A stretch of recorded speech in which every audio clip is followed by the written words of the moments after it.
시청자 여러분 안녕하십니까? 한 주간의 이슈를 토론으로 풀어보는 뉴스와이드 플러스입니다. 지난 월요일 윤석열 대통령과 더불어민주당 이재명 대표의 영수회담 이후 민주당이 입법 공세에 나섰습니다. 오늘 본회의에서 이태원 참사 특별법은 여야 간의 합의로 처리됐지만 최대 쟁점 법안인 최상병 특검법과 전세사기 특별법은 결국 야당이 단독 처리했습니다. 뉴스와이드 플러스 오늘은 설주환 변호사 그리고 공진성 교수와 함께 정치권 상황 살펴보겠습니다. 두 분 안녕하십니까? 예, 안녕하십니까? 안녕하십니까? 자, 먼저 윤석열 대통령과 이재명 대표의 첫 영수회담과 그 이후 평가를 해볼 텐데요. 이번 주 월요일이었죠. 2시간이 넘는 시간 동안 여러 현안에 대한 논의가 오갔지만 별도의 합의문은 없었습니다. 회담 결과에 대해서도 대통령실과 민주당이 각각 엇갈린 평가를 내놨는데요. 먼저 영상으로 정리해봤습니다.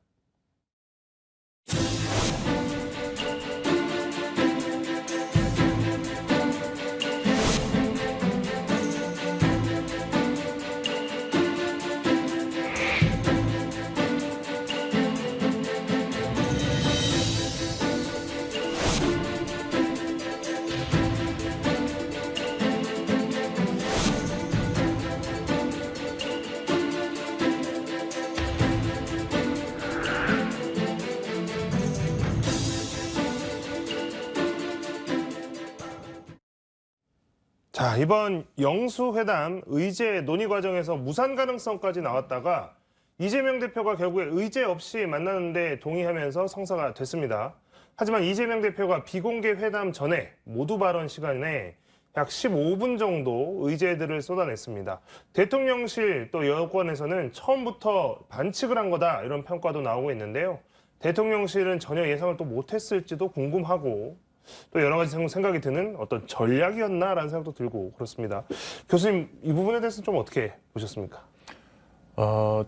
애초에 이제 이 영수회담이라는 것 자체가 대통령의 좀 즉흥적인 결정에서 시작된 것 같습니다. 그러다 보니까 의제나 뭐 어떤 뭔가를 이렇게 보따리를 풀 것을 예상도 뭐 준비도 안 한 상태에서 그냥 뭐 경청하겠다 하도 소통하라고 그러니까 이제 그런 차원에서 시작이 됐기 때문에도 의제 조율이 안 됐던 것 같고.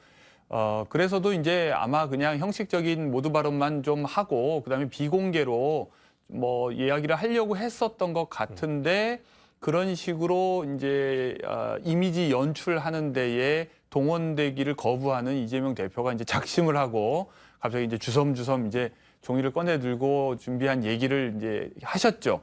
그러니까 뭐 약간 대통령실 입장에서는 준비한 실무자들 입장에서는 허를 찔렸다는 생각도 들 거고 뭐 치사하다는 생각도 들 텐데 그렇다고 야당 대표가 뭐 그렇게 이제 대통령실의 의도대로만 그렇게 끌려갈 리가 없다는 것 정도는 생각을 했어야 하지 않나 이런 생각도 듭니다. 근데 뭐랄까 취임 후 2년 만에 이제 처음으로 대통령이 야당 대표를 그것도 거대 야당의 대표 일당 대표를 만나는 것이니만큼 뭔가 좀 이제 국정 운영 방향과 관련해서 큰 전환이 있지 않을까 하는 기대를 하셨던 분들에게 좀 실망스러웠겠지만 또 다르게 보면 현실적으로 뭐 대통령의 캐릭터나 현재 상황이나 이런 걸 봤을 때 뭔가 타결이 뭔가 어떤 결정이 나오기는 쉽지 않았겠다 이런 예상은 뭐 초반부터 했었습니다. 방금 이제 교수님 말씀해 주셨지만 뭐 기자들이 이제 모두 발언 거의 정리되는 줄 알고 나가려고 하니까 이제 이재명 대표가 직접 뭐 써온 것을 꺼내서 이야기를 이어가는 모습도 보였고 이제 전략이었던 것 같은데 이제 이런 것들이 어떻게 보셨는지도 궁금하고 그다음에 이제 이 모두 발언에서 이렇게 어떤 이야기를 쭉 해버린 것이 결국에 이제 대중들에게 국민분들이 보시기에는 이게 좀 적절하게 먹혔다고 볼 수 있을까요? 어떻게 보셨습니까? 일단 뭐 영수회담의 결과로서 어떤 누가 더 득실을 있냐라는 걸 평가를 해보면 저는 어찌됐든 간에 이재명 대표에게 상당히 득이 되었다. 오히려 윤석열 대통령에게는 뭐 그동안에 보였던 불통 이미지를 조금 해소시키기 위해서 영수회담을 했습니다마는 뭐 국민들이 봤을 때는 오히려 뭐 민주당의 이재명 대표가 오히려 대통령답다라는 어떤 평가도 있었거든요. 그러니까 그럴 정도로 이번 영수회담에서 가장 큰 득을 본 것은 어찌됐든 간에 이재명 대표가 참 큰 득을 봤다라고 생각을 하고요. 저는 뭐 그렇다 손 치더라도 형식적으로 아마 만났더라도 저는 어찌됐든 간에 윤석열 대통령에게도 그래도 좀 플러스가 되는 요인은 있었다고 보여요. 이제까지는 뭐 전혀 이런 자리 자체를 아예 거부를 하고 오히려 올 초 신년 기자회담에서는 영수회담이라는 이 단어 자체도 이미 지나간 것이다라고 얘기를 하고 있었는데 그래도 이걸 본인이 즉흥적으로나마 먼저 전화를 걸어서 했다라는 부분에서 그리고 그것을 뭐 우여곡절이 있었지만은 실행을 했다는 부분에 있어서는 윤석열 대통령도 약간은 변화의 조짐이 좀 보이는 것은 아닌가라는 희망이 조금은 있습니다만은 뭐 결과론적으로는 이재명 대표가 모두 발언을 통해서 지금 총선의 민의를 충분히 전달을 했다고 보고요. 뭐 어떤 합의점이 나올 거라고는 아마 국민들 대다수도 아마 기대는 안 했을 거예요. 그리고 역대 영수회담을 통해서 어떤 그 성과가 나온 적이 그렇게 많이는 없었습니다. 그렇기 때문에 뭐 저는 이게 첫 번째이고 두 번째 영수회담이 꼭 있기를, 세 번째 영수회담도 개최가 되기를 바란다는 면에서는 그 조금만 희망의 불씨가 보였다고 저는 생각합니다. 일단 뭐 큰 기대를 많이 뭐 국민들이 많이 가지지 않았을 거다라고 말씀을 해주셨는데, 자 어쨌든 뭐 비공개 모두 발언은 방금 이제 이재명 대표가 주로 이야기를 했었고 비공개 회담에서는 어쨌든 윤 대통령 이야기를 좀 더 많이 한 것으로 알려졌는데 뭐 결론적으로 보면 합의 결과 합의된 내용은 없었습니다.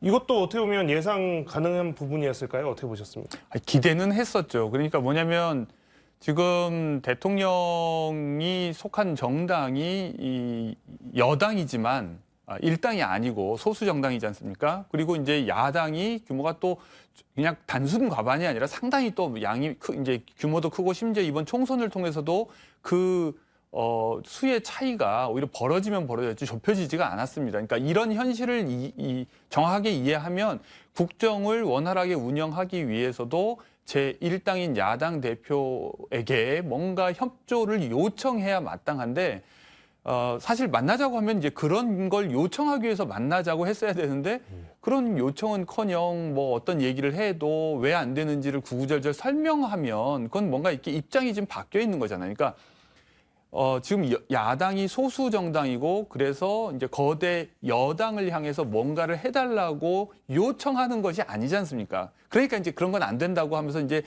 거절의 사유를 밝히는 이런 상황이 아닌데 지금 뭔가 상황이 좀 잘못 인식되고 있는 것이 아닌가 싶습니다. 네. 자 이제 좀 전에도 이야기했지만 이제 회담에 앞서서 윤 대통령은 이재명 대표 이야기를 이제 많이 듣겠다라고 했지만 일단은 뭐 그 비서실장, 그러니까 이재명 대표 비서실장인 천준호 의원에 따르면 비공개 회담에서 윤 대통령과 이 대표의 발언 비율이 85대 15 정도였다. 그러면서 민정수석 부활 가능성을 언급을 했고 그다음에 유가족들이 동의한다는 전제에서 이태원 특별법 이제 뭐 아니면 이태원 참사 손해배상 1심 결과에 항소하지 않겠다. 이제 뭐 이런 이야기를 한 것으로 전해졌고요. 이태원 참사 특별법, 그다음에 최상병 사망 수상 사건 뭐 이런 이야기들이 비공개 회담도 오간 것 같습니다. 그래서 두 분께 한번 같이 질문을 드려보자면 어쨌든 이제 비공개로 나눴던 대화건 어떤 것들이건 두 분이 나눴다라고 하는 그 대화 중에서 가장 좀 중요하다라고 짚으시는 게 있다면 뭘 짚으시겠습니까? 그러니까 그런 오늘로서 결과가 그래도 나왔다라는 것은 이태원 특별법에 대해서는 여야 합의 처리가 됐다라는 부분이거든요. 저는 뭐 이번에는 여야가 참 잘한 부분이다 봅니다. 그러니까 기존의 민주당으로서는 뭐 윤석열 대통령이 검사로 이었기 때문에 아마 독소조항이라 생각을 했을 거예요. 영장 청구권이라든지 영장 청구 의뢰권이죠. 그러니까 그거에 대해서 독소조항이라고 하는데 뭐 실제적으로 이것이 행사된 적이 없어요. 그러니까 규정은 과거 어떠한 특별법에도 다 있었습니다만은 실제 행사된 적이 없기 때문에 민주당으로서 또 유족들로서도 이게 굳이 뭐 방해문이 된다고 한다면 이것을 하지 않아도 된다라고 했기 때문에 저는 그런 부분 서로 양보를 했다라는 부분은 됐고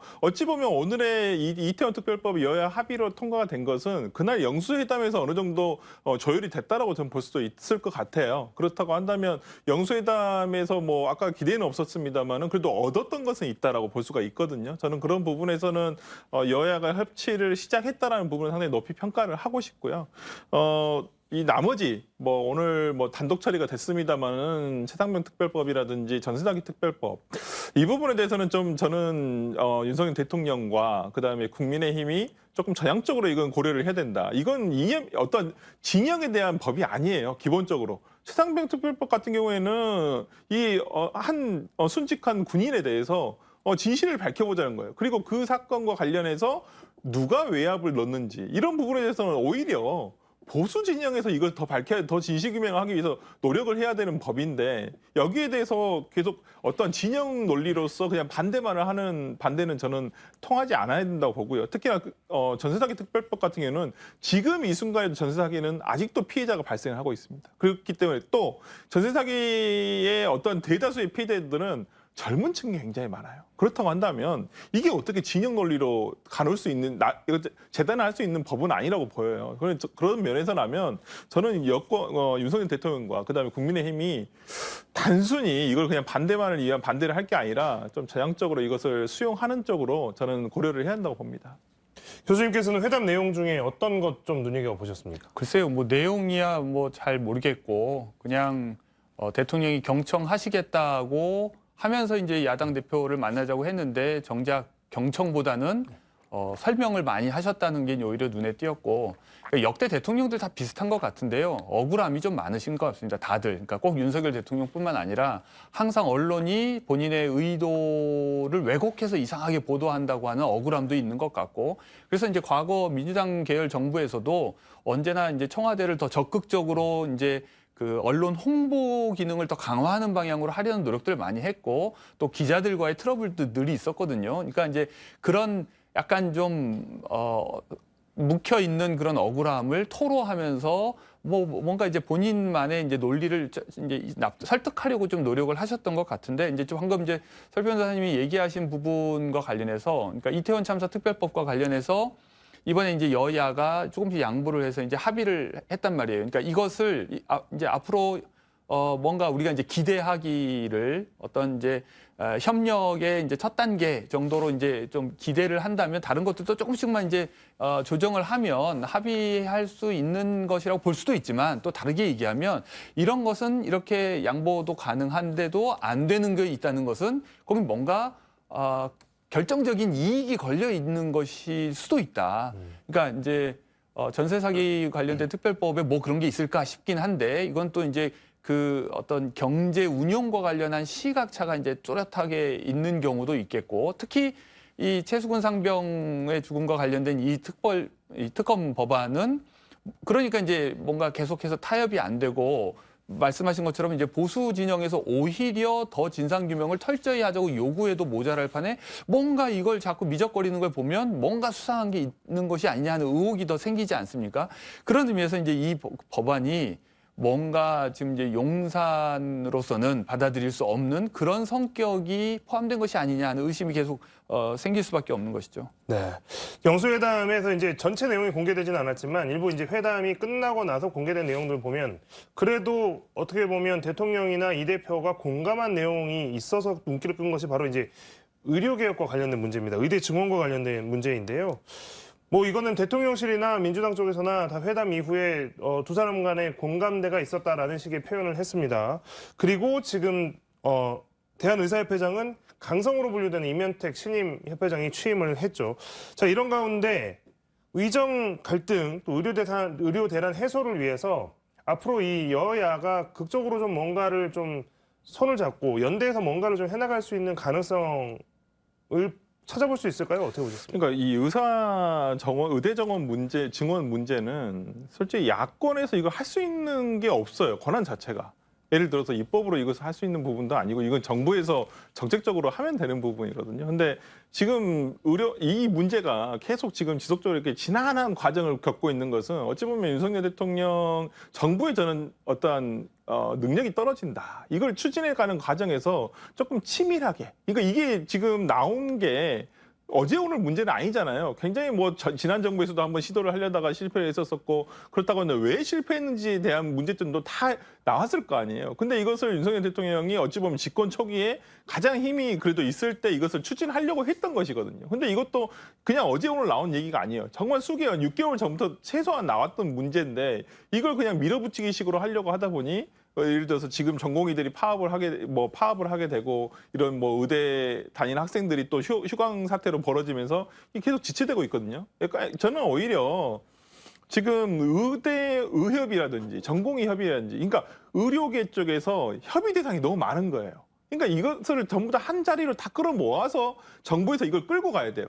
끌고 가야 되는데 지금 그걸 본인들이 하려다가 못하게 되니까 오히려 야권에서 그럼 같이 와서 하자 이런 식으로 아니면 이재명 대표에게 야당 대표에게 그럼 당신들이 해결해봐라 이런 식으로 얘기하고 있거든요. 이건 정부가 할 일이에요 명확하게. 아니면 야당 대표에게 예를 들어서 야권에 정치권에 예를 들어서 이것을 도움을 요청하려고 했다면 처음부터 이걸 다 끌어들였어야죠. 근데 그런 것도 아니고 또 그다음에 이재명 대표가 공론화 과정을 거쳐보자 국회에서. 근데 그것도 지금 윤석열 대통령이 거부하셨잖아요. 그럼 본인이 푸셔야 되는 문제예요. 이것을 잘. 근데 지금 제가 봤을 때 정부 여당이 이거에 대한 어떤 그냥 힘만 가지고 있을 뿐이지 이걸 너무 세련되지 못하게 추진하는 과정에서 정말 이 일이 더 커지고 있다는 느낌이거든요. 그렇다고 한다면 저는 정부, 특히나 보건복지부 차원에서 일단은 실무적인 차원에서 이것들을 하나씩 이 매듭을 풀어가는 게 필요하지 지금은 뭐 매듭을 그냥 끊어버리겠다는 힘으로만 할 것은 아니다고 봅니다.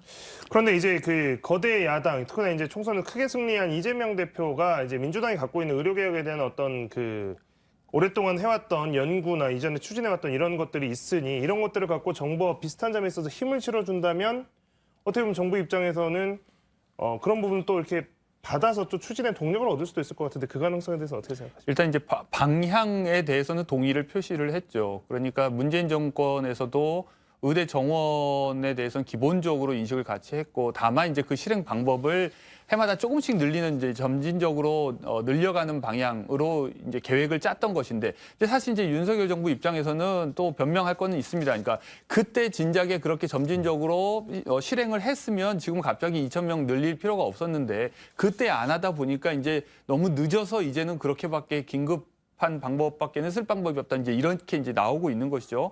그런 의미에서 지금 야당이 도울 수 있는 것은 의료계와 함께 반대하지 않는 것만으로도 꽤 도움이 되는 것이 아닌가. 만약에 어떤 뭐 화물연대라든지 또는 어떤 다른 이제 우리 사회의 다른 부문 집단과 관련된 문제로 정부와 이제 대립을 하고 있을 때 야당이 그 이익단체 쪽에 이제 서서 철저하게 이제 정부를 비판한다면 사실 정부로서도 이제 쉽지는 않을 텐데 지금은 적어도 야당이 공개적으로 막 반대하고 그러지는 않잖아요. 다만 이제 방식이 유능하지 못하다, 세련되지 못하다, 철저하지 못했다 이제 이런 비판 정도는 하고 있고 오히려 반대는 오히려 여당 내에서 이제 의사 출신 뭐 의원들이나 이런 분들한테서 오히려 나오고 있을 정도니까 그 점에서 일단 인식을 같이 하고 적어도 뭐랄까 명시적으로 반대하거나 이러지 않는 것만으로도 충분히 협조는 얻고 있는 것이 아닌가. 근데 이게 이제 기본적으로 여당이 그러니까 정부가 주도해야 될 일인 것도 맞고, 근데 시간적으로 지금 이 대학 입학 정원을 확정해야 될 시기가 너무나 이제 다가오고 있기 때문에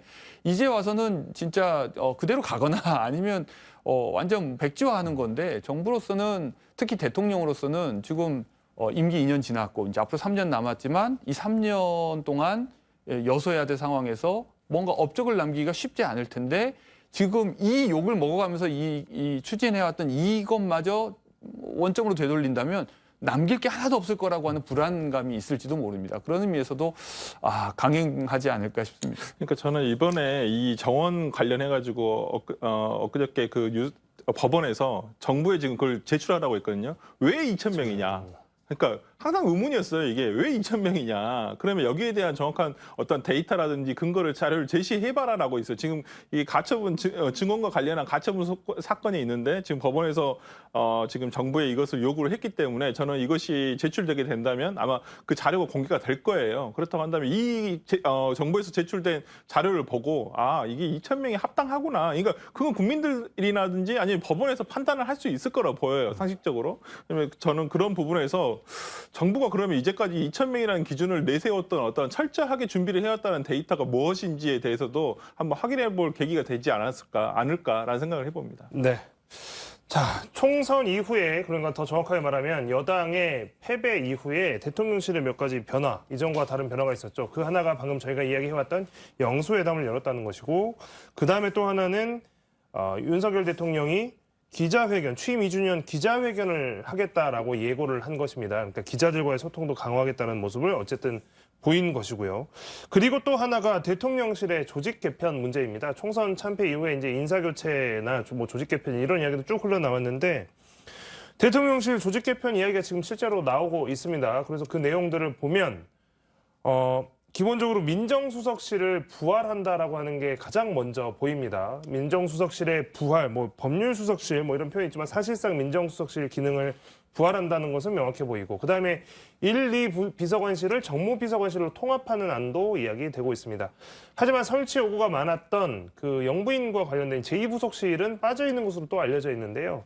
자, 이번 조직 개편에 대한 인상이 궁금합니다. 변호사님 어떻게 보셨습니까? 그러니까 이게 원래 이것을 없앤 이유가 있지 않습니까? 당시에 민정수석실을 없앤 게 뭐 인사 기능의 어떤 그 청와대 어떤 대통령실에서의 관여를 줄이겠다고 한 거였어요. 근데 우리가 국민들이 이제까지 윤석열 정부 출범 2년 동안 봤지만 인사 실패로 점철되지 않았습니까? 뭐 초창기에 여러 장관들이라는 어떠한 문제점이 있었었고 지금 과거 법무부 장관이었던 한동훈 법무부 장관이 뭐라 했었습니까? 정말 투명하게 이것을 국회에서 감시를 받기 위해서 법무부에서 인사검증관리단을 하는 것이다라고 했지만은 인사검증관리단에서 제대로 된 검증이 된 게 있었나요? 솔직히 저는 없었다고 보거든요. 그러니까 인사검증 기능은 정말 윤석열 정부에서 실패했었어요. 그러면서 민정수석실을 없앴던 것인데 이걸 다시 부활하겠다? 그 의도를 의심하지 않을 수가 없는 상황이 된 거죠. 왜 갑자기 이 총선에 패배한 이후에 이것을 이렇게 바꾼다고? 그러니까 오히려 지금의 사정 기능은 없앤다고는 하지만은 오히려 사정 기능을 강화하기 위해서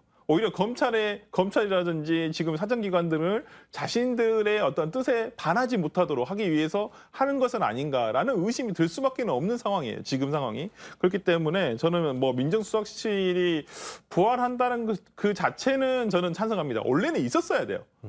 대통령실에 있었어야 될 기능을 오히려 그냥 애써 그것을 없애버린 거거든요. 그러니까 부활했다는 부분에 대해서는 찬성을 하지만은 그 의도는 굉장히 제가 봤을 때는 불순하다라고 볼 수가 없고요. 지금 대통령실에서 민심을 파악하기 위해서 민정수석실을 부활한다라고 하고 있는데 민정수석의 초대 수석은 또 검찰 출신이에요. 근데 검찰 출신이 무슨 민심을 파악하는데 무슨 어떤 관계가 있죠? 오히려 검찰을 장악하겠다는 것밖에는 안 보이거든요. 그렇다는 부분에서는 저는 오히려 지금 대통령실에서 참 쓸데없는 짓을 하고 있구나라는 생각이 들어요. 오히려 이럴 거면 뭐하러 없앴을 것이며 또 이것을 다시 보라는 이유도 좀 애매모호하고 그다음에 아까도 앵커께서 말씀해 주셨지만은 제2부속실 문제는 좀 이걸 해결하고 넘어가야 된다고 봅니다. 지금 모든 국정에서의 의혹의 시작이자 마지막이 다 김건희 여사와 관련된 것들이에요. 김건희 여사를 어떻게든 지키려다 보니까 지금의 어찌 보면 지금 용산의 모든 중요한 기능들이 다 흔들리고 있거든요. 왜 이것을 그렇게 제대로 단도리를 하지 못하고 지금 가고 있는지 오히려 윤석열 대통령께서 이런 부분을 좀 아시는지 모르시는지 모르셔서 이런 것 같긴 한데 참 안타깝다는 말 밖에는 할 게 없어요, 진짜로. 이건 꼭 해결하셨으면 좋겠습니다. 교수님께서 보시는 이 조직 개편의 유력한 배경은 뭐라고 생각하십니까? 그 사이에 이제 두 가지 변화가 있었죠. 하나는 이제 총선에서 패해한 것이고, 그리고 이제 총선 패배하고 맞물려서 한동훈 전 법무부 장관 또는 이제 비대위원장이 일단 현재 상황에서는 일단 뭐 일선에서 약간 물러나 있는 상황이고 좀 더 적극적으로 해석하면 대통령과의 관계가 뭐 소원해졌거나 약간 좀 안 좋게 바뀐 것이죠. 그러니까 이것들을 우리가 엮어서 생각을 해 보면 이제 임기는 남았지만 선거에서는 져서 이제 더 이상 이제 다수 여당의 지원을 받을 수도 없는 상황이고 그러면 이 상황에서 남은 3년 동안 방어 진지를 구축해야 하는 거죠. 그런데 그 일을 그동안 수행해왔던 한동훈 비대위원장은 없고 또는 이제 더 이상 신뢰할 수가 없고 그러면 이제 뭔가 직접 챙기는 수밖에 없는 거죠. 그러니까 이런 저간의 사정들을 생각하면 이제 민정수석실의 부활이라고 하는 것은 다시 과거의 민정수석실이 했던 역할 그러니까 검찰에 대한 인사권과 뭐 이런 통제 이런 것들을 다시 좀 더 강화해서 남은 임기 기간 동안의 권력 누수나 이런 것들을 최대한 방지하고 그리고 말하자면 이제 뭐 정치권에 대해서도 약간은 고삐를 줄 뭐 어떤 수단이라도 확보하려고 하는 그런 의도가 아닌가 저도 그렇게 의심할 수밖에 없다고 생각합니다. 네. 자, 제21대 국회 이제 한 달도 채 남지 않았습니다. 여야가 막판까지 강대강으로 부딪히고 있는데요. 오늘 임시회 본회의가 진행됐습니다. 어떤 내용들이 오고 갔을까요? 내용 보고 오겠습니다.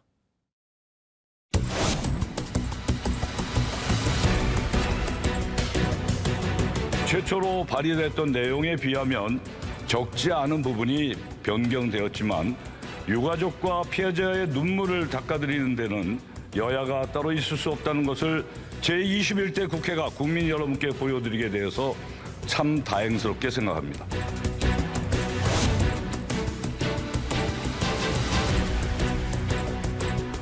재석 168인 중 찬성 168인으로서 순직 해병 수사 방해 및 사건 은폐 등의 진상규명을 위한 특별검사의 임명 등에 관한 법률안은 가결되었음을 선포합니다.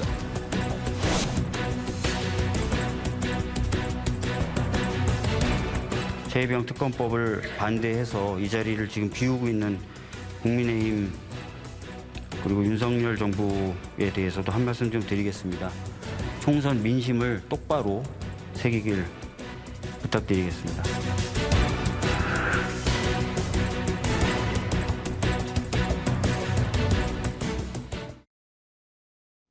네, 오늘 본회의 열렸는데 이태원 참사 특별법, 그다음에 최상병 특검법, 그리고 전세자기 특별법 이제 이 세 가지가 주요한 안건이었습니다. 먼저 이태원 참사 진상 규명을 위한 특별법 수정안 마련에 합의를 했습니다. 이 이야기를 먼저 해보죠.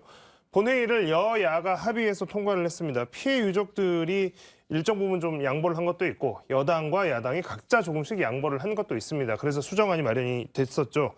참사가 일어난 지 552일 만에 1년 반 정도의 시간이 지난 다음에 가까스로 법안이 처리됐습니다. 이거 이제 아까도 잠깐 이야기를 나눴습니다만 이걸 영수회담의 성과로 볼 수 있을까 하는 부분부터 다시 한번 생각을 해본다면요. 뭐 어느 정도 성과가 이어진 건 아닌가라는 생각이 듭니다. 뭐 이미 하기 전에 여야가 합의를 했었었고, 그러니까 그 기존의 모든 어떤 진상 사회적 참사를 규명하기 위한 어떤 특별법에서 규정이 돼 있던 내용인데 실제 실행되지 않았던 부분, 어떤 영장 청구 의뢰권이라든지 이런 부분에 대해서 저는 야당과 유족들이 양보를 했다. 그리고 실제 그게 사문화된 조항이었기 때문에 근데 그걸 가지고 지금 계속 그 정부 여당에서는 태클을 걸고 있었거든요. 발목을 잡고 있었기 때문에 저는 이런 부분에 대해서는 신속하게 처리돼야 된다는 점에서는 저는 잘 해결이 됐다라고 봅니다. 뭐 이런 부분에서라면 영수회담이 참 필요는 했었구나라는 생각이 좀 들어서 정말 영수회담에 뭐 성과가 많이는 없었습니다만은 그 중에 가장 큰 성과가 이태원 참사 특별법이 아닌가 싶습니다. 근데 이제 영수회담이 없었어도 이 법안은 이제 합의해서 이제 뭔가 그 말씀하신 뭐죠? 영장 청구 의뢰권을 빼고라도 통과시켰을 가능성이 있다는 생각은 듭니다. 왜냐하면 전략적으로 본회의를 열어야 했고 그리고 그렇기 때문에도 이 법안은 합의 처리를 하는 쪽으로 이제 민주당이 양보를 할 가능성이 굉장히 높고 게다가 이제 유가족들이 그 내용에 대해서 이제 동의를 해줬거든요. 그런 의미에서 이제 어떻게 양보를 하더라도 국민의힘이 원천 반대하는 법안이 아닌 이상 영수회담과 상관없이도 통과될 가능성은 있었다. 그리고 이제 작전대로 이걸 통과시키기 위해서 본회의 개최를 했고 갑자기 이제 의사일정 조정을 요청을 해서 추가로 이제 최상병 특검법까지 통과를 시켰죠. 그런 의미에서 이제 민주당의 전략적 승리가 아닌가 이런 생각이 듭니다. 교수님, 그러면 이제 방금 이제 최상병 특검법이 어쨌든 본회의에서 다루기 위해서 이제 전략적 선택이었다고 하셨고, 그런데 어쨌든 이것도 뭐 예상이 됐습니다만 국민의힘 의원들은 최상병 특검법 그리고 전세사기 피해자 지원 특별법은 퇴장해 버렸습니다. 그리고 이제 민주당이 단독 표결을 갔는데. 자, 이게 과연 퇴장이 최선이었을까라는 생각이 좀 듭니다. 이제 뭐 이미 많은 여론조사에서도 나왔지만 이 최상병 특검법 같은 경우는 국민 뭐 3분의 2 이상이 뭐 정확한 수치는 뭐 조금씩 다릅니다만 원했을 정도로 굉장히 이제 국민적 여론이 많이 움직였던 사안이거든요. 이렇게까지 국민의힘이 뭐 퇴장으로 이렇게 반대 표시를 할 필요가 있었나라는 생각도 드는데 그 부분은 어떻게 보셨나요? 근데 이제 언론이 개개인의 의원들에게 입장을 물어보면 거기선 되게 이제 옳은 말을 하게 되죠. 그러니까 우리가 보통 ARS하고 전화민접 조사에서도 이제 응답하는 방식이 좀 차이가 있다는 얘기를 하듯이 그런데 이제 집단으로 존재할 때에는 그렇게 개별 행동하기는 쉽지 않을 겁니다. 그러니까 오늘도 보면 김웅 의원만 이제 계속 남아서 표결에 참여하고 나머지는 이제 집단적으로 퇴장을 했다고 하지 않습니까? 근데 이제 그분들 중에는 말씀하신 것처럼 평소에 이제 그 특검 법안에 대한 의견을 물으면 이런 건 당연히 받아줘야 된다 이렇게 얘기를 하지만 그거는 대통령이 사인을 줄 때의 얘기지 대통령의 뜻을 거슬러서 자기가 막 어떻게 할 그런 이제 용기의 표출은 아니라고 생각하고요. 그런 의미에서 이제 이번 표결 이제 전광판에 이름까지 다 나오는 이런 형태의 표결에서 어떤 자기가 도드라지는 행동을 하기는 쉽지 않을 거라고 생각하고, 그러나 이제 다시 만약에 이제 거부권이 행사된 뒤에 재의결을 거치게 되면 그때는 이제 무기명으로 하게 되기 때문에 어떤 결과 나올지 그건 또 장담할 수 없죠. 예. 거부권 이야기를 잠깐 이제 해주셨습니다. 그 이야기를 이어서 바로 질문을 드려보죠. 최상병 특검법 공은 어쨌든 다시 윤 대통령한테 넘어갔고, 네. 어쨌든 대통령실은 곧바로 기다리고 있다가 곧바로 입장을 냈습니다. 거부권 시사 곧바로 했습니다. 거부권이라고 하는 것이 뭐 지난 총선의 패인으로도 꼽힐 정도로 굉장히 민감할 수 있는 것인데, 이렇게 곧바로 거부권을 주장했다라는 것 자체가 이 법만은 절대 안 된다라고 하는 강한 의지의 표현일 수도 있을 것 같은데 어떻게 보셨습니까? 그러니까 이번만큼은 더더욱이나 거부권 행사하시면 안 됩니다. 시기적으로도 맞지가 않아요. 총선 필패 이후에 어떤 민심의 지금 어떤 비등한 점, 민심이 비등한 것도 정말 이 거부권에 남발된 거부권 행사였거든요. 그러니까 저는 오히려 이제부터는 윤석열 대통령이 이번 총선 패배 이후에 뭐라고 하셨습니까? 정치를 하는 대통령이 되겠다고 하셨잖아요. 이제 정치를 하셔야죠. 이것도 하나의 정치적인 겁니다. 이제 거부권을 무작정 행사할 게 아니라 다시 제의 요구를 하면서 수정안, 그리고 이런 부분에 대해서는 어떻게 예를 들어서 최상병 특검법이라든지 이런 부분에 대해서 이러한 부분은 조금 독소 조항인 것 같다. 이러한 조항 자체를 전체 다를 거부할 게 아니라 어떠한 부분에 대해서 어떠한 이유가 있어서 거부를 하는 것인지 명확하게 얘기를 하고 그 부분에 대해서 협상을 해야죠. 그래야지 이게 되는 것이지. 지금 저는 국민의힘도 너무 무책임하다고 보여요. 그냥 무조건 그냥 본회의장에서 이탈을 하면서 자기들은 거부한다? 이런 식으로 하면 안 되죠. 반대표를 차라리 던지던지요. 그래서 저는 아직 이 특검법이 그냥 거부권을 시사를 했지만은 아직 끝난 건 아니라고 봅니다. 그러니까 저는 수정 제의 요구를 한다든지 그렇게 해서 여야 합의로 이 법이 통과가 되는 것이 맞지. 그냥 대통령실에서 무작정 이 법 전체 다를 다 거부할 거야. 이런 식으로 나오면 안 된다는 거예요. 이제는 진짜 정치를 하셔야죠. 대통령께서 말씀하셨다시피 정말 이번 총선의 민의를 느끼셨다면 저는 이 법안에 대해서 뭐 그대로 받아들이는 게 너무 힘들다. 이건 절대 안 된다라고 하신다면 수정 제의를 요구하시는 게 맞다고 보고요. 그 수정 제의를 통해서 국민의힘과 민주당이 이걸 합의를 해서 다시 제의 요구를 하고 그다음에 그 수정 결의를 하는 것이 맞다. 저는 그렇게 봅니다. 자, 이제, 수정 결의. 네. 예, 대통령실하고 여당에서 이제 그나마 내세울 수 있는 반대 논리라는 게 얼마 전에 공수처장 임명하지 않았느냐. 그러니까 공수처가 수사하고 있지 않느냐. 좀 지켜보자. 이제 요거 외에는 이제 딱히 뭐 설득력 있는 건 없는 것 같아요. 이제 그러니까 이제 뭐든지 특검으로 해결하려고 하는 요 아주 못된 습관 버려야 된다. 이제 이런 식의 입장인데, 사실 공수처장을 이제 몇 개월째 이제 공석으로 두다가 뒤늦게서 약간은 좀 공교롭게도 이 시기에 맞춰서 임명한 것도 조금 이제 의혹을 이제 불러일으키는 부분이죠. 그런데 이제 공수처 조직이 규모도 적고, 그리고 요 사안만 지금 수사하는 것도 아니고, 그러다 보니까 사실 이제 국민들 입장에서는 좀 속 시원하게 이제 특검으로라도 좀 밝혔으면 좋겠다. 너무 늦기 전에. 사실 여론조사에서도 이제 3분의 2 이상이 찬성하는 그런 어떤 안건 별로 흔치는 않습니다. 그러니까 상당히 많은 수의 국민들이, 심지어 국민의힘 지지하는 분들 사이에서도 더 많은 사람들이 이 특검 법안에 대해서 찬성을 하고 있거든요. 그런데도 이제 이걸 거부하는 것은 정말 정치적으로, 아무리 법리적으로 옳다 하더라도 정치적으로 현명하지는 않은 것 같습니다. 이제 농담처럼 우리 사회에서 이제 가장 응집력이 강한 집단 3개가 있는데, 뭐 호남 향후회, 고려대 동창회, 그리고 해병대 전후회가 있다고 하지 않습니까? 근데 이제 해병대 전후회를 이렇게 이 뭔가 그 적으로 돌리는 이런 결정을 자꾸 하는 것이 과연 현명할까? 오늘도 방청석에 이제 이 예비역 연대가 와서 앉아서 그걸 지켜보던데 뭔가 현명한 판단은 아닌 것 같습니다. 자, 거부권을 쓰게 되는 것은 거의 확실해 보이고, 그다음에 그러면 21대 국회에서 이게 재의결이 가능할지가 그다음으로 궁금한 부분인데, 두 분께 이제 이걸 여쭤보고 싶습니다. 재의결 통과 가능성은 어떻게 보십니까? 교수님. 일단 다시 한번 시간을 오늘 본회의에서 처리를 했기 때문에 21대 국회가 마무리되기 전 28일, 29일이라도 다시 한번, 지금 이제 전세사기 특별법 처리를 위해서도 이제 다시 한번 본회의는 개최를 해야 되고, 그때 이제 재의결할 기회가 있죠. 결국 이제 무기명 투표로 이루어지는 재의결 과정에서 국민의힘 낙천, 낙선 현역 의원들의 이탈이 얼마나 있을까. 또 이제 그걸 어느 정도 예상을 했기 때문에 대통령이 총선 끝나고 나서 낙선한 현역 의원들만 따로 불러서 이제 밥을 드셨는데 거기에도 이렇게 많이 참여는 안 한 것 같더라고요. 그러니까 이게 이제 불안한 조짐일 수 있겠다 하는 생각은 듭니다. 변호사님은 어떻게 예상하십니까?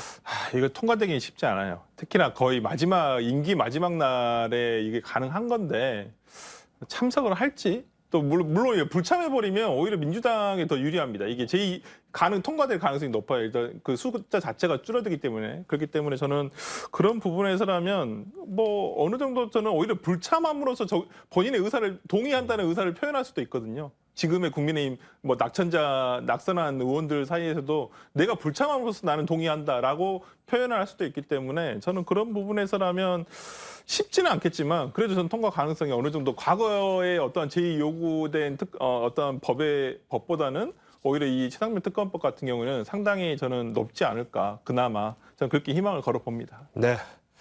자, 이제 22대 국회 이야기를 좀 해보겠습니다. 21대 국회 지금 막바지인데 22대 국회는 이달 30일에 개원을 합니다. 여야의 상황을 자세히 살펴보겠습니다. 먼저 민주당은 내일 신임 원내대표를 선출합니다. 하마평에 여러 의원들의 이름이 올랐지만 결국 박찬대 의원이 단독 후보가 됐고 찬반 투표가 진행될 예정입니다. 이재명 1급 체제 지적에 대해서 박 후보는 똘똘 뭉치라는 것이 민심이다 이렇게 반박을 했는데요. 일단 박찬대 의원이 혼자 나왔다라고 하는 것 이제 이것도 하나의 큰 의미가 있을 것 같습니다. 일단 교수님께서는 이 원내대표 경선 보시면서 그 이재명 1급 체제에 대한 것들 또 거기에 대한 민심의 명령이다라고 하는 부분들 각자의 주장들이 있는데 어떻게 보십니까? 이게 뭐 비판적으로 보시는 분들 사이에서는 이제 이재명 대표가 당을 장악한 결과로 이제 심지어 원내대표 경선조차 단일 후보냐 이렇게 비판하시던데 뭐 그런 측면 없지 않아 있는 것 같습니다. 그런데 또 이제 당의 조직이 이렇게 시간 흐름 속에서 이렇게 변하는 걸 보면 이렇게 서로 야심을 분출하는 시기가 있고 또는 이제 야심보다는 오히려 이제 한 사람을 중심으로 뭉치는 시기가 있고 이런 약간 시간대가 다른 느낌이 듭니다. 그러니까 지금은 이재명 대표의 시간이 이제 본격적으로 왔고 거기에 맞춰서 원내도 좀 더 뭐랄까요 코드가 잘 맞는 사람이 하는 게 맞다고 하는 다수 의원들 사이에 합의가 있는 것이 아닌가. 왜냐하면 뭔가 이렇게 불만이라도 이렇게 막 새 나오거나 그러지도 않아요. 지금 이제 국민의힘하고 비교해서 봤을 때 국민의힘 쪽에서는 출마는 안 하면서도 불만은 많이 들리거든요. 근데 민주당 쪽에서는 별로 불만이 안 들리는 걸 보면 기본적으로 합의가 어느 정도 이제 깔려 있는 것이 아닌가 그런 생각이 듭니다. 변호사님 어떻게 보십니까? 그러니까 불만은 많으세요. 많으신데 말을 못할 뿐이죠, 오히려. 그러니까 이게 당원 민주주의를 외치고 있는 지금 민주당이죠. 민주당이 지금 가장 중요하게 여기는 가치 중에 하나가 당원 민주주의를 얘기하는데 당원 민주주의가 조금 과하게 흘렀을 때는 이렇게 일극체제가 될 수도 있어요. 그러니까 이것이 뭐 이번 민주당으로서는 당연히 총선에서 대승을 했기 때문에 이게 민심이다라고 얘기도 할 수 있지만은 글쎄요 이게 민심이다라고 전체를 저는 부분의 전체 일반화를 하는 오류가 생길 수도 있거든요. 그러니까 뭐 이게 민심일 수도 있습니다만은 저는 이러한 민심이 과연 장기적으로 봤을 때 과연 옳은 방향인가라는 부분에 대해서는 조금 비판적인 생각을 가지고 있어요. 그러니까 원래 원내대표 선거라는 것은 뭐 과거에 한번 정세균 원내대표가 한번 나왔을 때 혼자 입후보가 된 경우가 있는데 그거 굉장히 오래전이거든요. 왜냐하면 이제까지 원내대표를 2명, 3명 나왔던 이유는 이 사람이 한번 떨어지면 이 다음에 이 사람이 또 원내대표 나오겠구나라고 하는 어찌 보면 예측점을 알려줄 수 있는 거예요. 저 의원이 이번에는 안 될 수도 있지만은 다음에 또 원내대표를 나오려고 하는구나. 그래서 보통 원내대표 처음 나와서 된 경우가 많이 없어요. 대부분 지금 홍익표 원내대표도 그 전에 박광원 원내대표부터 재수를 보통 많이 하거든요. 그래서 의원들 사이에서 아니면 당에서 저 사람이 다음에는 원내대표가 오겠구나라고 하는 어떤 예측을 할 수 있는 기준점이 될 수가 있는데 이번에는 아예 그런 게 없어졌단 말이에요. 그렇다고 한다면 이 다음에도 또 이런 식으로 될 걸까요? 그러면 계속 이런 식으로 뭐 당대표 눈치 아니면 뭐 지지자들의 눈치를 보면서 누군가 하나 그냥 그게 끝나고 말거든요. 그러면 박찬대 원내대표가 1년 하는데 이 다음은 또 누가 할 건가요? 그렇다고 한다면 다양한 어떤 그냥 하나의 당대표와 어떤 원내대표가 하나의 그냥 기준 똑같은 스탠스만 취한다는 점에서는 글쎄요. 이게 대선을 앞두고 있는 그러니까 지방선거와 대선을 앞두고 있는 민주당한테 과연 유리할까? 저는 그런 부분은 좀 우려가 되는 부분이에요. 왜? 근데 어차피 국민의힘이 너무 지금 못하고 있기 때문에 그런 점 때문에 안심하면서 이렇게 하는 것은 아닌가라는 생각도 듭니다. 근데 이제 지금의 이런 전일적인 상황은 사실 총선 이전의 민주당 상황의 반대급부인 것 같아요. 그러니까 우리가 이제 어떤 사람 보기에 따라서 이제 평론가들이 보기에 따라서는 이재명 대표가 대통령이 되기 위해서도 사실 경쟁해주는 다른 후보군들이 이제 폭넓게 스펙트럼을 형성하고 있어야 오히려 이재명 대표에게 도움이 된다 이런 설명도 있거든요. 예를 들면 약간 더 진보적인 사람도 있고 더 보수적인 사람도 있어야 오히려 이재명 대표가 중도적인 이미지를 가지면서 더 이제 대선에 더 가까이 갈 수 있다고 하는데도 문제는 이전의 이제 이재명 대표 체제 하에서 대선 때 경쟁했던 사람들이나 아니면 그렇게 최고위원 도전했거나 뭔가 약간 나름대로 포부가 컸던 정치인들이 대표를 자꾸 흔들었던 이 기억 때문에 그런 경쟁이 도움이 되기보다는 오히려 마이너스라고 하는 인식이 일단 당원들 사이에 퍼져 있는 것 같아요. 그러니까 이 당원들의 이 불신을 불식시키지 않으면 쉽게 이제 뭔가 경쟁하는 방식으로 다른 목소리를 내는 것이 당분간 당내에서는 좀 어려워 보이고 그것은 의원들 본인들의 이제 지난 행태의 반대작용이기 때문에 조금 시간이 좀 필요한 것 같습니다. 그래서 이제 이 원내대표라고 하는 것이 결국에 이제 이번 총선 끝나서 다음 대선을 향해 가는 이제 어떤 새로운 22대 국회 개원과 함께 첫 출발의 첫 원내 수장을 뽑는 것인데 그렇다면 당대표는 그러면 또 누가 할 것이냐라는 문제가 남습니다. 이재명 대표의 임기가 8월까지입니다. 정확하게는 8월 28일까지인데요. 민주당 전당대회까지 지금 넉 달 정도 남았는데 지금부터 이재명 대표가 연임을 할 것이냐 말 것이냐 예측들이 많이 있습니다. 결국에 이재명 대표는 대선에 나와야 될 사람이니까 그 당대표를 한 번 더 하는 것이 대선을 가는데 유리할까 아니면 안 나가는 것이 유리할까 지금 결국에 이 기준을 갖고 이야기들을 많이 해석들을 하고 있는 것 같습니다. 이어서 질문을 그러면 드려보겠습니다. 교수님 보시기에는 이재명 대표가 연임에 나설까요? 혹은 나서는 게 유리할까요? 어떻게 보십니까?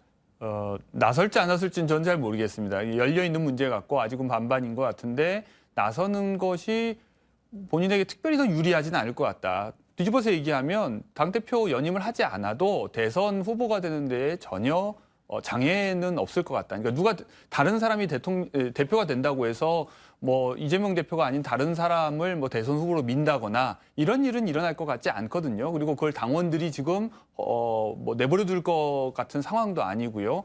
그런 의미에서 이제 또 뭐랄까 보통 정치인들이 이렇게 카메라에서 약간이라도 사라지면 자기가 잊혀질까 봐 걱정해서 어떻게든 이제 관심을 끌려고 노력을 하는 그런 것처럼 이재명 대표도 대표직을 놓는 순간 갑자기 사람들 사이에 잊혀진다 이런 걸 두려워할 만한 분은 아닐 거라는 생각도 듭니다. 그런 의미에서 저는 득보다 뭐 별로 실이 더 크면 컸지 연임을 꼭 해야 할 이유가 과연 있을까? 다만 이제 여기서 이제 간신배를 조심해야죠. 이제 그 심기 눈치를 보기 위해서 계속 연임해야 된다고 마음에도 없는 얘기를 하면서 이제 자꾸 연임론에 불을 붙이는 주변 사람들이 있을 수는 있겠죠. 근데 이제 거기에 너무 귀를 기울여서 정말 나 아니면 아무도 할 사람이 없나 이렇게 생각하면 좀 곤란하지 않나 이런 생각이 듭니다. 변호사님 어떻게 예상해 보십니까? 하실 거예요. 네, 하실 거고 저는 뭐 올해 초에도 그런 예상을 했었었는데 특히나 제가 이제 뭐 제 예상이야 무슨 중요한 건 아닌데 대선 이번 총선 전에 한 기사 제가 신문 기사에서 본 기억이 나는데요. 그때도 어떤 이재명 대표의 어떤 핵심 관계자 내는 측근으로 그룹된 민주당의 측근으로 어떤 인용을 하면서 나왔던 내용이 뭐냐면 이재명 대표는 어떤 당대표 대선을 위해서 또는 어떤 그 지금도 현존하고 있는 사법 리스크 때문에 구속을 피하기 위해서라도 당대표를 이어갈 것이다. 라고 하는 어떤 그 인용이 나오거든요. 기사에 보면. 그렇기 때문에 저도 그건 비슷하다고 봅니다. 작년 9월에 구속영장이 기각되었을 때 기각 사유 중에 하나가 당대표였기 때문에이다라는 어떤 그 문구도 분명히 있었거든요. 결정문에. 그렇기 때문에 뭐 이재명 대표의 사법 리스크가 뭐 현존하냐 안 하냐 그리고 그것이 어떤 좀 결정적인 어떤 원인이 될 것이냐 말 것이냐라는 것도 있겠지만 어찌됐든 간에 이재명 대표로서는 지금 남은 건 뭐겠어요. 이 총선까지 다 이겼고 그다음에 뭐 지방선거는 어차피 저는 민주당이 유리할 거라고 보여요. 왜냐하면 이 정부 거의 마지막 1년 전에 그러니까 임기 1년 전이거든요. 그렇다고 한다면 좋은 평가가 나올 수가 없어요. 그리고 지금의 여당이 좋은 성적을 거두기가 굉장히 힘든 선거가 될 겁니다. 그렇다고 한다면 이재명 대표로서는 대권으로 가는 길만 남았어요. 근데 거기에 지금 남아있는 게 가장 큰 위협이라는 것은 사법 리스크밖에 없거든요. 그것에 대한 어떤 철저한 대비를 한다는 차원에서라면 저는 어차피 당대표를 이어서 가겠다. 그리고 당대표 2년 할 수가 없어요. 임기를 다 채울 수가 없습니다. 그러니까 올해가 하게 되면 민주당 지금 대선 경선 룰에 의하면 1년 전에 이것을 나와야 되거든요. 그렇다고 한다면 당대표를 그만둬야 되기 때문에 어차피 지방선거를 앞두고 아마 그만둬야 되는 상황에 와서 저는 한 1년 정도 더 하시다가 그만두시지 않을까 싶습니다. 네. 두 분이 좀 엇갈린 전망을 해주셨고, 자, 이 대표의 연임설 때문인지 국회의장직 이례적으로 과열 양상을 보이고 있습니다. 제 기억에도 이렇게 국회의장직을 놓고 여러 명이 아주 그것도 어떻게 보면 국회의장이라고 하는 게 이제 당적을 가지지 않기 때문에 쉽게 말할 수 없는 것들, 그러니까 어떤 지금 민주당 안에서의 어떤 선명성 경쟁이나 이런 것들이 굉장히 어떻게 보면 한편으로 조심스러운 주제임에도 불구하고 이례적으로 많은 다수의 후보들이 지금 선명성 경쟁을 하고 있는 양상을 보이고 있습니다. 교수님 일단 어떻게 보고 계신지가 좀 궁금하네요. 이 국회의장. 말씀하신 것처럼 그러니까 당대표가 되겠다고 나서는 것이 눈치가 보이기 때문에도 일단은 국회의장의 마음이 있다고 하면서 이제 마음속으로는 투트랙을 달리는 것이 아닌가 이런 생각이 들고요. 그래서 만약에 이제 이재명 대표가 불출마 의사를 밝히고 연임할 의사가 없다고 하면 선회할 분들도 있다고 생각합니다. 그리고 이제 당연히 당 내에서 이제 어느 정도 교통 정리를 할 수도 있을 텐데 지금으로서는 그렇기 때문에 이제 국회의장 쪽에 좀 더 많은 사람들이 몰리는 것이고. 근데 이제 아까 원내대표 그 단독 출마와 관련해서 이제 당내에 불만이 많다 뭐 이런 얘기도 하셨는데 사실 국회의장은 의원들이 뽑는 건데도 이렇게까지 선명성 경쟁을 하는 것은 국회의원들 다수가 그런 생각을 가지고 있기 때문에 그 사람들에게 어필하기 위해서 이런 선명성 경쟁을 하고 있는 것이 아닌가. 물론 이제 그것이 당원과 지지자들에게 연결이 돼서 다시 또 이제 의원들에게 압박 요인이 되는 것도 사실이기는 하지만 그런 의미에서 지금 전반적으로 국회의장도 사실 김진표 의장이 될 때에도 김진표 의장의 약간 좋게 얘기하면 온건한 이미지가 당내에서는 상당히 이제 불만 요소이기도 했었거든요. 그러니까 이제 그런 점들을 미뤄봐서 특히 지금 이제 앞으로 남은 윤석열 대통령의 임기 3년 동안에 야당이 그냥 야당이니까 반대만 하고 반사익만 누릴 수 없는 상황인 것도 사실입니다. 그런 의미에서는 국회의장이 조금은 더 편파적이어야 된다는 얘기는 아니지만 적극적 역할을 해야 되는 것도 사실이고요. 그런 의미에서 지금 국회의장들이 이제 그런 본인들의 이제 생각을 이제 열심히 좀 피력하려고 하는 것이 아닌가 싶습니다. 변호사님, 이 국회의장 후보군으로 불리는 분들의 선명성 경쟁이 계속 될까요? 네, 더 될 것 같습니다. 앞으로도 이제 의장 선거를 다음 달 초에 아마 하지 않을까 싶은데요. 어찌 보면 지금 민주당 내에서만 일단 되게 돼 있으니까 오히려 이게 지금 지지자들이 뽑는 것도 아니지만은 어찌됐든 간에 의원을 통해서 굉장히 압박을 하거든요. 저는 그렇다라고 한다면 굉장히 선명성 경쟁을 한다고 볼 수 있을 것이고 또 며칠 전에 있었던 더민주혁신회의에 어떤 그 행사가 개최된 데에도 이 네 분이 다 가졌거든요. 그렇다고 한다면 지금 더민주혁신회의가 굉장히 이재명 대표를 중심으로 한 강성계라 우리가 지금 손꼽히고 있는데 성격이 규정되고 있는데 그런 자리에 가서 자신에 대해서 호소를 한다는 것은 어찌 보면 굉장히 선명성을 띄우겠다고 하는 것이거든요. 근데 모르겠습니다. 이게 저는 국회의장 자리가 지금의 김진표 의장도 저는 장단점이 있다고 보여요. 어떤 국회의장이라는 것은 당적을 탈당을 하고 이제 중립적인 위치에 가는데 기계적인 중립을 하면서 무조건 합의된 법안만 처리하겠다. 이거에 대한 불만은 분명히 있고 오늘 같은 경우도 그래서 어제 오늘 계속 압박을 했었던 것이거든요. 민주당에서. 그런 면에서라면 조금은 그러니까 의회가 중심이 되는데 어떤 선두에 설 사람이 국회의장이 되는 게 맞지 그냥 무조건 이렇게 기계적 중립을 하는 것이 맞지는 않다라는 게 지금 민주당 쪽에서의 얘기이기 때문에 어찌됐든 간에 저는 이 네 분이 아마 선명성 경쟁을 할 텐데 약간 캐릭터는 다 달라요. 지금 네 분 같은 경우에는 캐릭터가 다르기 때문에 이런 부분에 있어서 결국에는 명심이 누구에게 갈 것인가라고 아마 판단이 되면 아마 그쪽으로 쏠릴 텐데 저는 개인적으로는 정성호 의원이 가장 유력하지 않을까라는 개인적 개인적인 어떤 예상을 한번 해봅니다. 네. 국민의힘 이야기를 또 잠깐 해보겠습니다. 국민의힘 총선 참패 이후에 좀처럼 당의 분위기가 잡히지 않는 것 같습니다. 왜냐하면 지금 뭐 이렇게 인적 쇄신이라든지 뭔가 교통 정리가 전혀 안 되고 있는 모습이 좀 보이고 있습니다. 이게 지금 친윤으로 다시 가야 되느냐, 아니면 이제 그 대통령실과 좀 거리를 둬야 되느냐, 이게 아주 명료하게 지금 이제 스탠스를 잡아야 되는 상황임에도 불구하고 이것도 지금 갈피를 못 잡고 있는 이런 상황이 지속되고 있는데, 이런 분위기가 좀처럼 해결이 안 될 것 같습니다. 어떻게 보십니까, 교수님? 여러모로 쉽지 않은 상황인 것 같습니다. 일단 시기적으로도 대통령 임기가 좀 많이 남았고, 또 국회의원들의 구성 자체가 이번 총선을 거치면서 더 이제 TK 중심, 그리고 이제 친윤계 중심으로 오히려 더 이제 농도가 진해지면 진해졌지 묽어지지는 않았거든요. 이러다 보니까 뭐 낙선한 분들이나 아니면 수도권 또는 다른 지역의 의원들이 보기에는 뭔가 대통령과의 차별성이나 이런 것들을 좀 키워야 앞으로 좀 이제 전망이 보일 거라고 생각을 하는데도 딱히 대안이 보이지 않고, 그다음에 또 이제 안타깝게 여기 느껴지는 것은 이제 당내 이제 원내 구성이 특별히 더 그렇다 보니까 다른 목소리를 내는 분들도 선뜻 나서지를 못하는 것 같습니다. 그러니까 뭐 대표적으로 안철수 의원 같은 경우도 이제 뭐 이철규 의원이 원내대표 나서면 안 된다고 말은 하지만 전작 본인이 출마를 하겠다고는 안 하거든요. 그러니까 그렇게 출마했을 때 될 가능성도 또 없어 보이고, 그러니까 자꾸 이제 비판적으로 얘기하시는 분들은 그냥 불출마만 요구하는 선에서 대안 없는 비판만 지금 하고 있는 상황이 아닌가 싶습니다. 원내대표가 지금 이제 당장인데 안 잡히고 있는데, 지금 또 얼마 뒤면 이제 전당대회 일정도 잡히지 않습니까? 네. 이제 이렇게 가면 전당대회는 그럼 또 누가 나오냐? 이렇게 하면 뭐 나경원 의원 이야기도 나오고 있지만 네. 유승민 의원이 나오는 가능성, 또 한동훈 전 비대위원장 이야기가 나오고 있는데, 너무나 이렇게 다른 부분들이 지금 하마평에 오르고 있어서 네.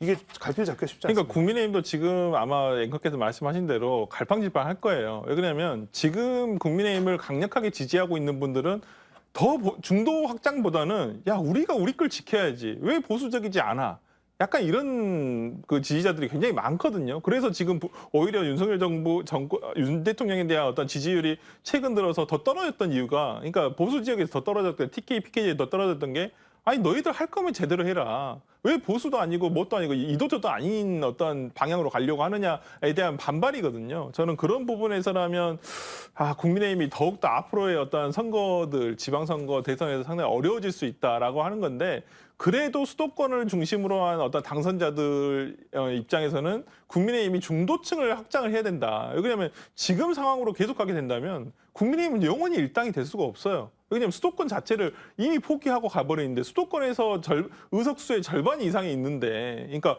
서울, 경기, 인천을 합하면 거의 150석 가까이가 되는데, 그걸 다 포기하고 거기서 대다수를 포기하고 간다고 한다면 어떻게 이길 수 있겠어요? 아무리 뭐 PK, TKG 다 전석을 석권을 한다라도 안 되는 것이거든요. 그렇다는 면에서라면 지금 굉장히 당내에서도 혼란이 이어지는 것은 이 중도 확장성을 가져간다는 수도권 중심의 의원들과 그다음에 TK, PK 중심으로 가야 된다는 어떤 내부 지지자들과의 어떤 지금 이 장력이 저는 지금 딱 이렇게 굉장히 팽팽하다고 보이거든요. 그렇다고 한다면 글쎄요, 일단 원내대표부터 누가 될 것인가. 지금 최근에는 뭐 이철규 의원이 거의 주류적인 그냥 굳어지는 입장이었다가 지금 연기를 통해서, 이제 원내대표 선거를 연기를 통해서 이철규 의원은 안 된다는 기류가 지금 굉장히 앞서고 있는 건 마찬가지예요. 근데 지금 국민의힘, 지금 여당의 이 시점에서의 원내대표라는 것은 독이 든 성배라고 표현하기도 너무 과분해요. 그냥 독이에요. 이것은 그냥 마시면 죽는 거기 때문에 이것을 잘해도 정말 1년을 채울까 말까 하거든요. 특히나 원구성을 앞에 두고 있는데, 이번은 저번같이 예를 들어서 민주당에서 예를 들어서 협상을 통해서 뭐 법사위를 넘겨준다든지 이런 거 절대 없을 거거든요. 지금 민주당 분위기는 무조건 18개 상임위원장 다 가져가자, 약간 우리가 다 가져갈 거다라는 어떤 입장이거든요. 그렇다고 한다면 지금의 원내대표가 그래도 원내에서 협상력이 좀 가지고, 그 민주당 어떤 국민의힘 전통적인 지지자들이 표출하는 불만도 잘 누그러뜨리면서 중도에 확장을 해갈 수 있는 이런 원내대표가 필요한 거거든요. 정치력을 가진. 저는 그런 면에서라면 글쎄요, 지금 쉽지는 않을 거라고 보이고, 어찌됐든 간에 근데 몇 달 뒤, 이제 7월 달에 있을 저는 전당대회는 그래도 약간은 다소 달라진 모양새로 약간은 흥행이 더 될 것이다라는 생각이 좀 듭니다.